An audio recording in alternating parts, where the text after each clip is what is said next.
Welcome back. Bulletin کا آغاز کریں گے اور آپ کو بتائیں کہ پاکستانی وفد کے سربراہ بلاول بھٹو زرداری نے یورپی تھنک ٹینک سے خطاب میں جنوبی ایشیا میں امن، ماحولیاتی خطرات اور بھارت کی جارحانہ پالیسیوں پر کھل کر اظہار خیال کیا ہے۔ بلاول بھٹو زرداری نے خبردار کیا کہ ماحولیاتی وسائل کو بطور ہتھیار استعمال کرنا نہ صرف ایک خطرناک مثال ہے بلکہ یہ عالمی امن کے لیے نیا اور تشویشناک چیلنج بن رہا ہے۔ بلاول بھٹو زرداری نے واضح کیا کہ سندھ طاس جیسے بین الاقوامی معاہدے اگر کمزور ہوئے تو پورے خطے کا امن خطرے میں پڑ سکتا ہے۔ پانی جیسے قدرتی وسائل کو سیاسی دباؤ کے طور پر استعمال کرنا ناقابل قبول ہے اور عالمی برادری کو ایسے رجحانات کی روک تھام کے لیے فوری اقدامات کرنے چاہیے۔ بھارت کی جانب سے حالیہ الزامات پر رد عمل دیتے ہوئے بلاول بھٹو نے کہا کہ مودی حکومت نے پہلگام واقعے کا جھوٹا اور بے بنیاد الزام پاکستان پر عائد کیا، حالانکہ پاکستان نے اس واقعے پر خود مختار اور آزادانہ تحقیقات کی پیشکش کی تھی۔ انہوں نے کہا کہ بھارت اس واقعے پر تاحال کوئی ثبوت فراہم نہیں کر سکا۔ بلاول بھٹو نے بھارتی جارحیت کے مقابلے میں پاکستان کے تحمل کو اجاگر کیا اور کہا کہ پاکستان نے ہمیشہ امن کو ترجیح دی ہے۔ انہوں نے مزید کہا کہ بھارت ایک طرف مقبوضہ کشمیر اور گھٹائی سے اپنا اندرونی مسئلہ قرار دیتا ہے، دوسری طرف پاکستان میں دہشت گردی کو فروغ دے کر خطے کے امن کو داؤ پر لگا رہا ہے۔ ان کا کہنا تھا کہ پاکستان انسداد دہشت گردی اور مسئلہ کشمیر جیسے اہم معاملات پر بامعنی مذاکرات کے لیے تیار ہے، لیکن اس کے لیے بھارت کو بھی سنجیدگی اور نیک نیتی کا مظاہرہ کرنا ہوگا۔ سندھ حکومت نے مالی سال 2025-26 کا بجٹ پیش کر دیا۔ وزیر اعلیٰ سندھ کی بجٹ تقریر کے دوران اپوزیشن نے شدید احتجاج کیا۔ اراکین نے اسپیکر ڈیسک کا گھیراؤ کر لیا۔ وزیر اعلیٰ سندھ نے بجٹ پیش کرنے سے پہلے اسرائیل کی ایران پر حملے کی مذمت کی۔ مراد علی شاہ نے کہا ایران پر حملہ پورے خطے کے لیے خطرہ ہے، عالمی برادری اسرائیلی جارحیت کا نوٹس لے۔ بھارت میں طیارہ حادثے پر افسوس کا اظہار کرتا ہوں، طیارہ حادثے میں مرنے والوں کے اہل خانہ سے تعزیت کرتا ہوں۔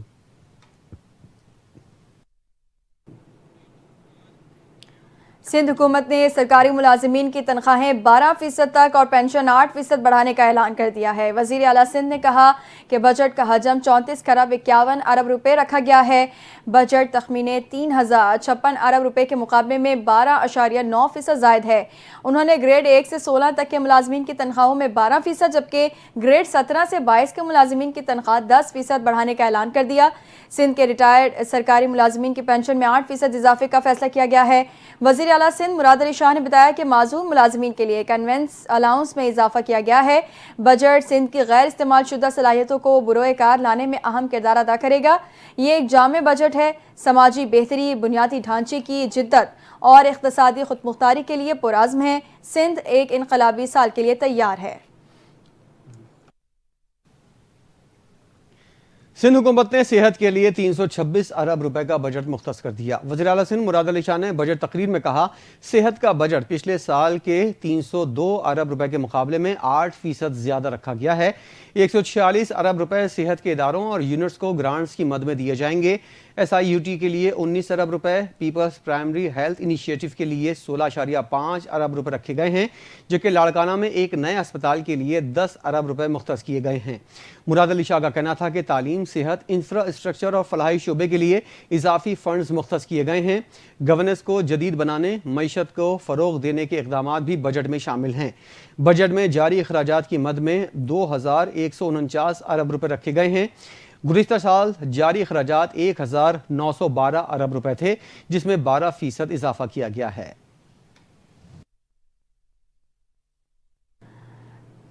دوسری جانب خیبر پختونخوا اسمبلی میں بھی مالی سال 2025-26 کا بجٹ پیش کر دیا گیا ہے۔ وزیر خزانہ و وزیر قانون آفتاب عالم نے بجٹ پیش کیا۔ صوبائی بجٹ کا مجموعی حجم 2119 ارب روپے ہے۔ خیبر پختونخوا پولیس کی تنخواہیں پنجاب پولیس کے برابر کرنے کی تجویز، سرکاری ملازمین کی تنخواہوں میں 10% اور پینشن میں 7% اضافے کا اعلان، جبکہ کم از کم ماہانہ اجرت 36,000 روپے سے بڑھا کر 40,000 روپے کرنے کی سفارش کی گئی ہے۔ بجٹ دستاویزات کے مطابق آئندہ مالی سال کے اخراجات کا تخمینہ 1962 ارب روپے لگایا گیا ہے، جبکہ 157 ارب روپے سرپلس رکھا گیا ہے۔ صوبائی حکومت نے سالانہ ترقیاتی پروگرام کے لیے 547 ارب روپے مختص کرنے کی تجویز دی ہے۔ ایگزیکٹو الاؤنس نہ لینے والے سرکاری ملازمین کے لیے ڈسپیورٹی الاؤنس میں 15 سے 20% تک اضافے کی تجویز بھی شامل ہے۔ بجٹ میں مجموعی طور پر تنخواہوں اور دیگر اخراجات کے لیے 1415 ارب روپے مختص کیے گئے ہیں، جن میں سے 1255 ارب روپے بندوبستی اضلاع جبکہ 160 ارب روپے قبائلی اضلاع کے جاری اخراجات کے لیے تجویز کیے گئے ہیں۔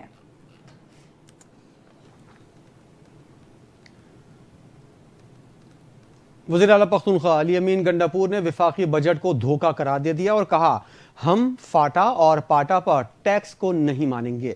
پختونخوا اسمبلی کے بجٹ اجلاس سے خطاب کرتے ہوئے وزیر اعلیٰ نے کہا تحریک انصاف کے خلاف سازش 9 مئی سے شروع ہوئی، پی ٹی آئی کے خلاف سازشیں ابھی بھی جاری ہیں۔ وزیر اعلیٰ نے کہا کہ بجٹ تجاویز پر بانی سے مشاورت کرنا آئینی اور سیاسی حق ہے، اگر بانی سے ملاقات نہ کرائی گئی تو ذمہ دار وفاقی حکومت ہوگی۔ انہوں نے کہا کہ بجٹ کے حوالے سے جو بانی کا فیصلہ ہوگا وہی ہمارا ہوگا۔ انہوں نے وفاقی حکومت کو مشورہ دیا ہے کہ سازشیں کرنے کے بجائے عوامی مسائل حل کریں۔ وزیر اعلیٰ نے کہا کہ افسوس ہے ہمارے گورنر صاحب نے اپنی آئینی ذمہ داری پوری نہیں کی، بجٹ اجلاس ریکوزیشن پر بلایا گیا ہے۔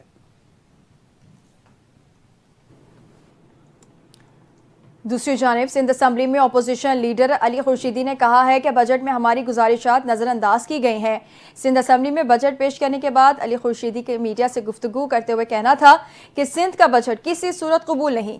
وزیر خزانہ نے کہا تھا اپوزیشن کی تجاویز شامل کریں گے۔ سندھ پر 17 سالوں سے پیپلز پارٹی کی حکومت ہے۔ بجٹ میں اہم شہروں کے نمائندوں کی گزارشات کو نظر انداز کیا گیا۔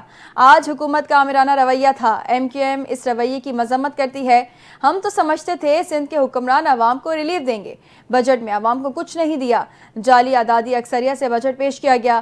اپوزیشن لیڈر سندھ اسمبلی کا کہنا تھا کہ پری بجٹ میں بات ہوئی تھی کہ اراکین کی گزارشات کو بجٹ میں شامل کریں گے۔ ایوان میں وزیر خزانہ نے جھوٹ بولا، ان کی نیت میں ایک کھوٹ موجود ہے، عوام نے مینڈیٹ دے کر ایم کیو ایم کو اسمبلی میں بھیجا ہے۔ سینئر صوبائی وزیر شرجیل انعام میمن نے سندھ اسمبلی کے باہر بجٹ سیشن کے بعد گفتگو کرتے ہوئے کہا کہ وزیر اعلیٰ سندھ مراد علی شاہ نے آج ایک تاریخی اور عوام دوست بجٹ پیش کیا ہے جو مشکل معاشی حالات کے باوجود عام آدمی کی ضروریات کو مد نظر رکھتے ہوئے تیار کیا گیا ہے۔ انہوں نے کہا بجٹ میں ایسے ترقیاتی منصوبے شامل کیے گئے ہیں جو روزگار کے مواقع پیدا کریں گے، ٹرانسپورٹ کی سہولیات میں بہتری لائیں گے اور عام شہری کی زندگی میں آسانیاں پیدا ہوں گی۔ تعلیم اور صحت کو ہمیشہ کی طرح بجٹ میں ترجیح دی گئی ہے، جبکہ غریب طبقے کو مکمل ریلیف دینے کی کوشش کی گئی ہے۔ شرجیل میمن نے اپوزیشن جماعتوں پر تنقید کرتے ہوئے کہا کہ پی ٹی آئی اور ایم کیو ایم کے ارکان بجٹ اجلاس کے دوران سنجیدگی کا مظاہرہ نہیں کر سکے۔ ان کا کہنا تھا ایم کیو ایم اب کراچی کے عوام کی حقیقی نمائندہ جماعت نہیں رہی، اس کی سیاست کا خاتمہ پیپلز پارٹی نے کر دیا ہے۔ انہوں نے دعویٰ کیا کراچی کے عوام نے ہمیشہ پیپلز پارٹی کو مینڈیٹ دیا۔ صوبائی وزیر نے یہ بھی کہا کہ سندھ بھر میں امن و امان کی صورتحال پہلے سے بہتر ہے، موجودہ حکومت عوام کی فلاح و بہبود کے لیے اپنی کوششیں جاری رکھے گی۔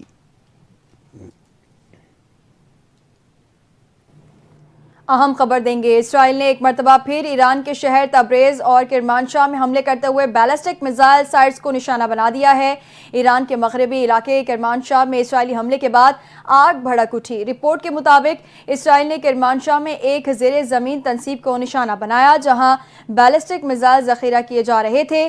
یہ علاقہ عراق کی سرحد کے قریب واقع ہے۔ اسرائیل کے حملوں میں اب تک 70 سے زائد ایرانی شہری شہید ہو چکے ہیں، جبکہ 329 شہری زخمی ہوئے ہیں، جبکہ اس کے علاوہ 20 کے قریب اعلیٰ افسران بھی شہید ہو چکے ہیں۔ اسرائیل کے ایران میں درجنوں مقامات پر فضائی حملوں میں مسلح افواج کے سربراہ جنرل محمد باقری، پاسداران انقلاب کے سربراہ جنرل حسین سلامی سمیت متعدد فوجی کمانڈرز، 6 جوہری سائنسدان اور عام شہری شہید ہوئے۔ ذرائع نے تصدیق کی ہے کہ ایران کے سپریم لیڈر آیت اللہ علی خامنائی کے اعلیٰ مشیر علی شمخانی اسرائیلی فضائی حملے میں شہید ہو گئے۔ غیر ملکی میڈیا کے مطابق ایران کی سرکاری میڈیا کے مطابق اسرائیلی حملوں میں پاسداران انقلاب کے ہیڈ کوارٹر سمیت اہم تنصیبات کو نشانہ بنایا گیا۔ عرب میڈیا کے مطابق اسرائیلی فوج نے 5 مرحلوں میں ایران کے 8 مقامات پر حملے کیے۔ ان حملوں میں دارالحکومت تہران اور اطراف کی فوجی تنصیبات کو نشانہ بنایا گیا۔ رپورٹ کے مطابق اسرائیل نے تہران کے جنوب میں اصفہان، جنوب مشرق میں عراق شہر پر حملے کیے، جبکہ اسرائیلی فوج نے کرمانشاہ شہر کو بھی نشانہ بنایا۔ عرب میڈیا کے مطابق اسرائیل نے نتنز میں موجود جوہری تنصیبات کو نشانہ بنایا، جبکہ تبریز اور اہواز میں بھی حملے کیے گئے ہیں۔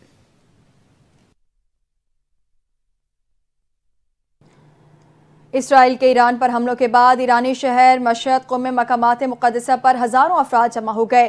قم میں واقع مسجد جمکران پر سرخ پرچم لہرا دیا گیا، جو کہ انتقام کی علامت سمجھا جاتا ہے۔ ایران میں عوام کی جانب سے صہیونی حکومت کے خلاف سخت انتقام کا مطالبہ کیا جا رہا ہے۔ اس سے قبل گزشتہ سال اسرائیل کی جانب سے حماس کے سیاسی ونگ کے سربراہ اسماعیل ہنیہ کو ایران کے شہر تہران میں میزائل حملے سے نشانہ بنانے کے بعد ایران کی جانب سے قم کی مسجد میں انتقام کی نشانی سرخ پرچم لہرایا گیا تھا۔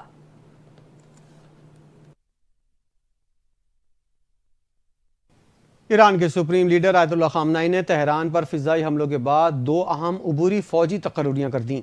ایگزیکٹو آرڈر کے ذریعے بریگیڈیئر جنرل احمد وحیدی کو جنرل حسین سلامی کی جگہ پاسداران انقلاب کا قائم مقام کمانڈر ان چیف مقرر کیا گیا ہے۔ ایڈمرل حبیب اللہ سیاری کو ایران کی مسلح فوج کا نیا سربراہ مقرر کیا گیا ہے۔ ایڈمرل حبیب اللہ سیاری کو شہید میجر جنرل محمد باقری کا جانشین مقرر کیا گیا ہے۔ قومی اسمبلی نے ایران پر اسرائیلی حملے کی شدید مذمت کرتے ہوئے متفقہ طور پر قرارداد منظور کر لی ہے۔ قرارداد حکومت اور اپوزیشن نے مشترکہ طور پر پیش کی، جسے ایوان نے مکمل اتفاق رائے سے منظور کیا۔ قرارداد میں کہا گیا کہ پاکستان اسرائیلی بلا جواز اور ناجائز جارحیت کی شدید مذمت کرتا ہے۔ یہ حملہ ایرانی ریاست کی خود مختاری اور سالمیت کی سنگین خلاف ورزی ہے، جو بین الاقوامی قوانین اور اقوام متحدہ کے چارٹر کے بنیادی اصولوں کے سراسر منافی ہے۔ قرارداد کے متن میں مزید کہا گیا ہے کہ اسرائیل کی مسلسل جارحیت نے نہ صرف مشرق وسطی بلکہ پوری دنیا کو سنگین خطرات سے دوچار کر دیا ہے۔ ایسے اقدامات علاقائی امن و استحکام کے لیے شدید خطرہ ہیں اور اس کا نتیجہ پوری طرح اسرائیل پر ہی پڑے گا۔ قرارداد میں پاکستان کی جانب سے اسلامی جمہوریہ ایران کی حکومت، پارلیمنٹ اور عوام کے ساتھ مکمل یکجہتی کا اظہار کیا گیا ہے۔ قرارداد میں عالمی برادری خصوصاً اقوام متحدہ کی سلامتی کونسل اور اسلامی تعاون تنظیم سے مطالبہ کیا گیا کہ وہ فوری طور پر ایران پر اسرائیلی جارحیت کو روکنے کے لیے مؤثر اقدامات کریں تاکہ مزید انسانی جانوں کا ضیاع اور کشیدگی سے بچا جا سکے۔ وزیراعظم شہباز شریف نے ایران پر اسرائیلی حملوں کی شدید ترین الفاظ میں مذمت کی ہے۔ وزیراعظم نے کہا ہے کہ اسرائیلی حملے میں نقصانات اور ایران کی عوام سے اظہار ہمدردی کرتا ہوں۔ یہ سنگین اور انتہائی غیر ذمہ دارانہ عمل انتہائی تشویشناک ہے۔ شہباز شریف نے ایران اور اسرائیل کے درمیان کشیدگی پر کہا کہ خطرہ ہے کہ پہلے سے غیر مستحکم خطہ اس سے مزید غیر مستحکم ہوگا۔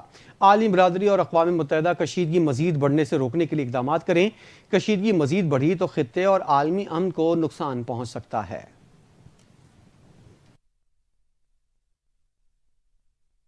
اسپیکر پنجاب اسمبلی ملک محمد احمد خان نے کہا ہے کہ اسرائیل، فلسطین اور ایران کا تنازع بڑھتا نظر آ رہا ہے۔ نجی تقریب سے خطاب کے دوران ملک احمد خان نے کہا کہ ایران پر اسرائیلی حملے سے خوف کی فضا پیدا ہو گئی ہے۔ دنیا کی لیڈرشپ پہلے جنگی جنون کو روکتی رہی، اب صورتحال تبدیل ہو گئی ہے۔ ملک محمد احمد خان نے کہا کہ جنگ نے فلسطین کو تباہ کر دیا، لاتعداد بے گناہ لوگوں کو شہید کیا گیا، غزہ میں انسانیت کو قتل کیا جا رہا ہے۔ کشمیر اور غزہ میں ریاستی دہشت گردی کا بازار گرم ہے، جنگیں آزادیوں کا قتل کریں گی، انسانی حقوق کی جدوجہد کا قتل ہوگا۔ ملک محمد احمد خان کا کہنا تھا کہ جنگ کے دوران سب سے بڑا قتل سچ کا ہوتا ہے۔ پاک بھارت جنگ کے دوران بھارتی میڈیا نے حقائق مسخ کر کے پیش کیے، بھارت نے جھوٹ کی بنیاد پر اپنی جنگی برتری ثابت کرنے کی کوشش کی۔ ان کا یہ بھی کہنا تھا کہ پاک بھارت جنگ میں امریکی صدر کا کردار قابل ستائش تھا۔ دیگر خبریں شامل کرتے ہیں، آپ کو بتائیں شمالی وزیرستان میں نامعلوم افراد نے فائرنگ کر کے 4 افراد کو قتل کر دیا۔ واقعے میں ایک شخص زخمی بھی ہوا۔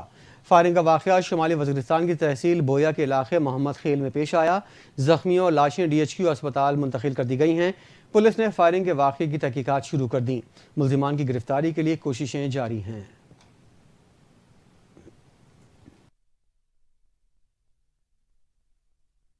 اپڈیٹ کریں گے بانی PTI کی بہنوں کی درخواست ضمانت منظور، عدالت نے بار بار ضمانتوں پر برہمی کا اظہار کر دیا۔ انسداد دہشت گردی عدالت کے جج ارشد جاوید کے روبرو 5 اکتوبر کو جلاؤ گھیراؤ کے 2 مقدمات کی سماعت ہوئی، جس میں عدالت نے علیمہ خان اور عظمی خان کی عبوری ضمانت کنفرم کر دی۔ دوران سماعت عدالت نے ریمارکس دیے کہ آپ جان بوجھ کر بیل لمبی کر رہے ہیں، آپ جان بوجھ کر عدالت میں پیش نہیں ہوتے، کورٹ میں آنا پسند نہیں کر رہی تو پولیس کے پاس کیسے جائیں گی؟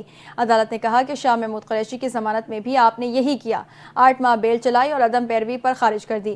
پچھلی سماعت پر بھی آپ نے کہا وہ فیصلہ باد ہیں، سال ہا سال بیل چلا کر عدالتوں کا نام خراب نہ کریں۔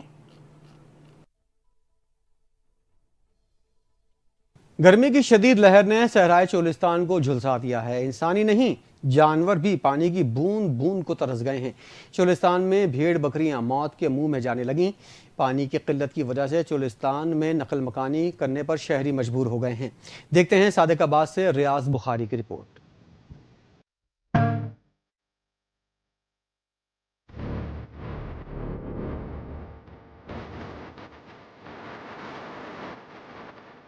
چولستان میں آگ اگلتے سورج اور تپتے صحرا نے ہزاروں باسیوں اور مویشیوں کی زندگیوں کو خطرے میں ڈال دیا ہے۔ بارشیں نہ ہونے کی وجہ سے درجہ حرارت اچانک بڑھ گیا ہے، جس کے نتیجے میں مویشی نڈھال ہو کر موت کے منہ میں جا رہے ہیں، جبکہ چولستانی باشندے شدید گرمی کے باعث مختلف بیماریوں کا شکار ہو رہے ہیں۔ گرمی کی وجہ سے یہ ٹوبہ جو ہے نا ختم ہو گیا، پانی کی وجہ سے مال مویشی مر رہے ہیں۔ حکومت سے یہ مطالبہ ہے کہ اس کو بنایا جائے، مال مویشی مر رہے ہیں پانی کی وجہ سے، انسان مر رہے ہیں، ہم کو پانی دیا جائے۔ چولستان میں موجود بیشتر ٹوبے پانی نہ ہونے کی وجہ سے خشک ہو چکے ہیں۔ جانور اور چولستانی باشندے پانی کی بوند بوند کو ترس گئے ہیں۔ ترے مردے پہ ہوں پانی ہے کو نہ مال مردہ پہ آئے، حکومت لگوں اپیل ہے جو کوئی پانی شانی دے۔ صحرائے چولستان میں پارا 50 ڈگری تک پہنچ گیا ہے۔ پانی کی قلت کے باعث چولستانی نقل مکانی کرنے پر مجبور ہو چکے ہیں۔ پانی کی بوند بوند کو ترستے چولستانی باشندوں اور ان کے جانوروں کے لیے ہنگامی طور پر اقدامات نہ کیے گئے تو چولستان میں بڑے نقصان کا خطرہ ہے۔ کیمرہ ٹیم کے ساتھ ریاض بخاری، NTN نیوز، صادق آباد۔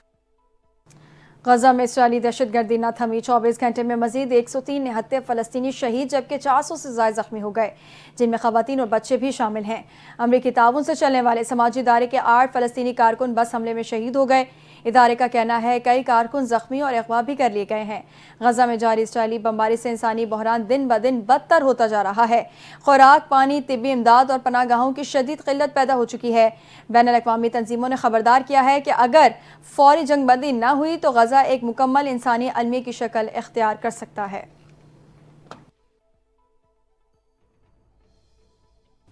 پاکستان کی باصلاحیت خاتون باکسر لاورا اکرم نے ورلڈ باکسنگ چیلنج کے سیمی فائنل میں اپنی جگہ پکی کر لی ہے۔ وہ یہ اعزاز حاصل کرنے والی پاکستان کی پہلی خاتون ایلیٹ باکسر بن گئی۔ جمہوریہ چیک میں جاری ایونٹ میں لاورا اکرم نے 57 کلو گرام کیٹیگری کے کوارٹر فائنل میں فلسطینی حریف کو شاندار مقابلے کے بعد شکست دی۔ فتح کے بعد وہ نہ صرف سیمی فائنل میں پہنچی بلکہ میڈل بھی اپنے نام کرنے والی پہلی پاکستانی خاتون ایلیٹ باکسر بھی بن گئی۔ سیمی فائنل میں لاورا اکرم کا مقابلہ منگولیا کی باکسر سے ہوگا۔